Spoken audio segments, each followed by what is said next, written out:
Diplomacy as a tool for relationship between nations has grown rapidly since its inception. Diplomacy, which was originally only an instrument and medium for foreign policy in the realm of mainstream international relations, has now developed by widening the range of issues, understanding, and actors involved in diplomatic practice. In the context of diplomacy, culture is often used as support in the implementation of diplomacy, which is also called cultural diplomacy. Cultural diplomacy can shape the image of country so as to foster state confidence in the country's achievement and potential, which will then affect national interests in various fields such as the economy, politics, and especially the country's image become more positive as seen from the large number of people who follow the culture of a country.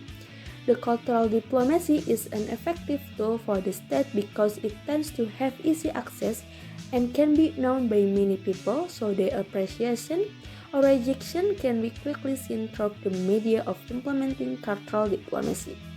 The dissemination of custom, values, and ideas through cultural diplomacy makes it easier for countries to define what is strategically important or efficient to represent themselves abroad. This effort is also to realize the extent to which a country seeks to instrument its culture to the international community. The spread of introduction of culture through diplomacy has been carried by many countries in the world. For China, culture is a key resource for power and thus not only an important tool for its soft power but also, as Hu Jintao emphasized before the 17th National Congress of Communist Party of China, a source of growth in social cohesion and creativity as well, as an increasingly important factor in strengthening the overall national power.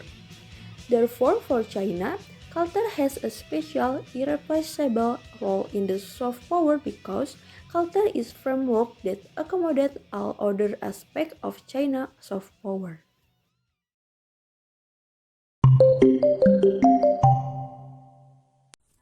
China's growing economy in today's world make it a key player in the international arena. It contributes greatly to the influence it has gathered. In order to further strengthen its global position, employment of cultural instruments is a major tool in China's arsenal.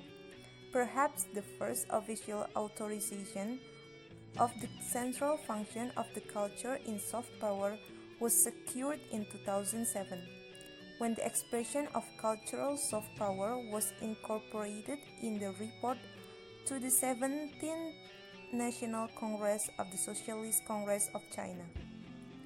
In 2017, the report to the 19th CPC Congress, a directing record on the work of China for the future 5 years, asserts that culture is a nation and country spirit and expresses the aspiration of building more grounded social certainty and assisting communist culture to prosper, with an uncommon accentuation on expanding China's culture soft power.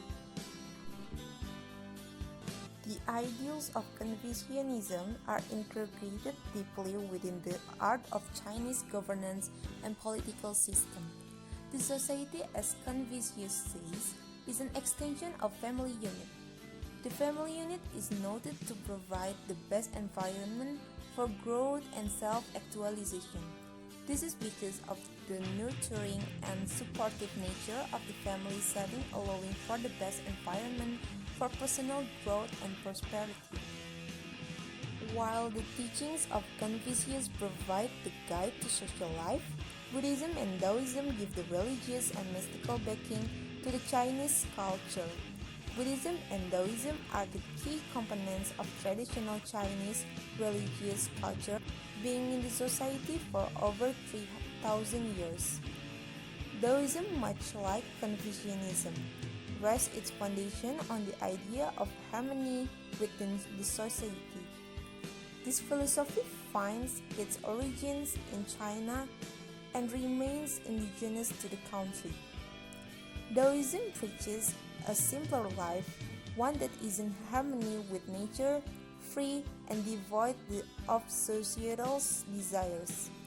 Tao is defined as eternal order of the cosmos and at the same time its course and identification frequently found in metaphysics but which lacks a thorough dialectical structure. And next, we will talk about cultural soft power and cultural diplomacy. The soft power of China is the indirect and non-military influence of the People's Republic of China that can be observed outside the country around the world.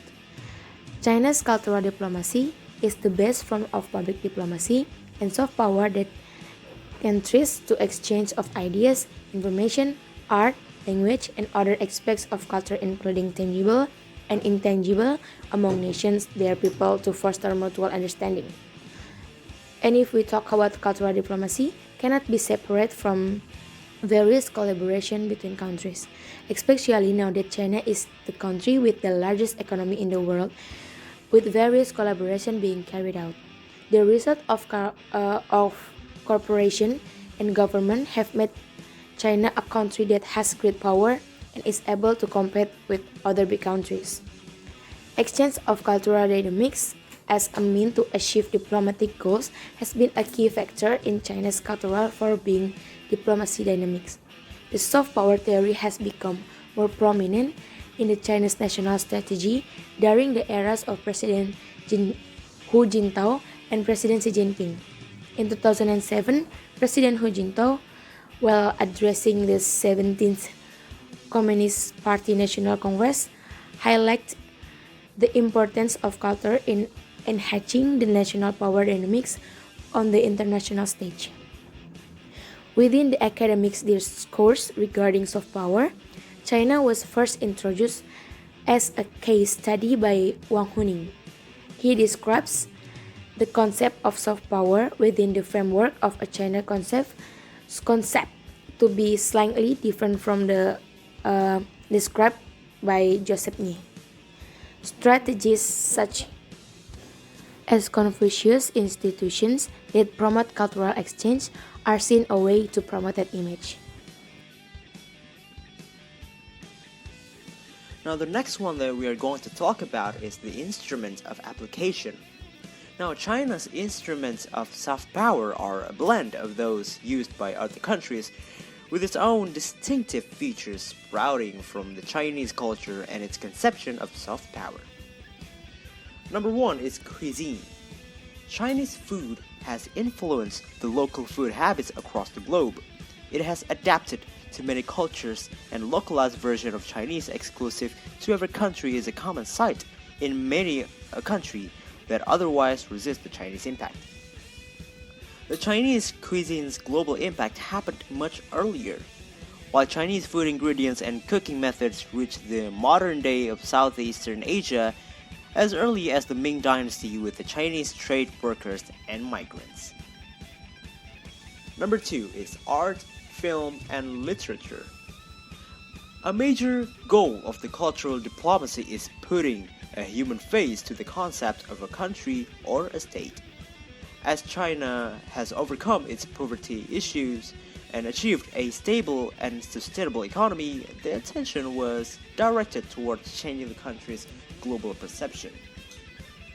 China possesses one of the world's major literacy traditions. The history of art and literature in China dates back to over 3,000 years. The earliest form of literature is found in the archives of courts of the ruling dynasties. The principal genre of Chinese literature is though poetry. Early folk songs were written during the Han Dynasty.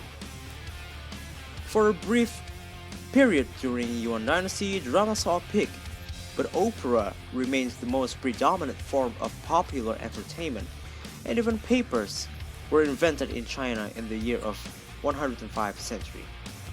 And being home to the largest number of the movie theaters enabled China to attract the global film industry towards its market. The Chinese box office generates the second most revenue to USA at $8.6 billion. Number 3 is language. Being the language of 20% of the world's population knowing Chinese can open many doors for the international students seeking better employment opportunities in the hospital sector, media, finance, and also diplomacy. This is considered among some of the most prominent instruments of public diplomacy. And language is also the most visible manifestation of China's soft power diplomacy. Number 4, we got here panda. Yes, of course, panda. I mean, who here doesn't like pandas? I mean, come on, look at them. They are cute, fluffy, adorable, and the most importantly, black and white. Well, let's take a look at this video right here.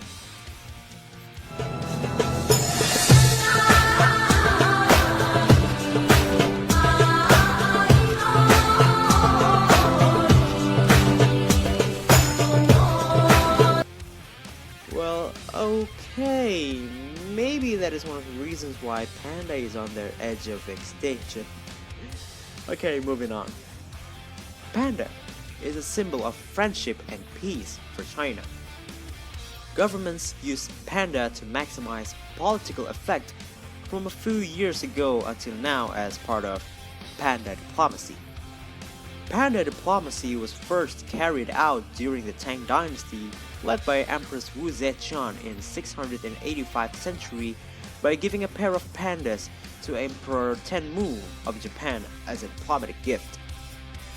After the founding of the People's Republic of China, the government saw the giant panda as a tool of diplomacy and a builder of scientific relations and cultural communication.